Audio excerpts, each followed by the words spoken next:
Hello guys, আসসালামু আলাইকুম। আশা করি তোমরা সবাই অনেক ভালো আছো, আর তোমাদের তো আমি অনেক ভালো আছি। এটাকে সাবস্ক্রাইব করে দিও। আর আজকে আমরা বানাবো কেলা গাছ দিয়ে বেলা। তো সর্বপ্রথম কি করবো, কেলা গাছগুলো কাটবো, তারপর আমাদের পুষ্কুনির পাড়ে নিয়ে যাবো, সেখানে ভোর বানাবো। তো দেখবো সেই কেলা গাছের উপর দিয়ে আমরা বেশি দেখতে পারি নাকি ডুবে যাবো। তো বেশি দিয়ে না, কারণ চলো কেলা গাছ কাটা।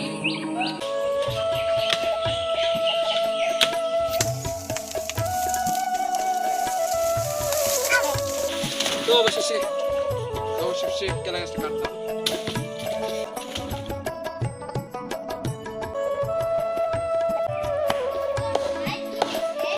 অবশেষে আমাদের ভেলাটা তৈরি হয়ে গেছে। এখন এটাকে আমরা পানিতে নামিয়ে দেখবো এটা কি ভাসে পানির উপর আমাকে নিয়ে নাকি ডুবে যাবে।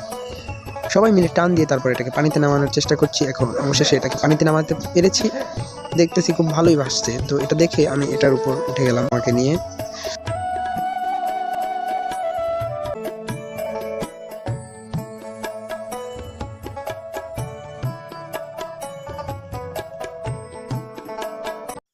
তো আজকের ভিডিওটা কিরকম হয়েছে অবশ্যই কমেন্টে বলে যাবেন, আর ভিডিওটা ভালো লাগলে একটা লাইক করে যাবেন, আর চ্যানেলটাকে সাবস্ক্রাইব করে যাবেন। আল্লাহ হাফেজ।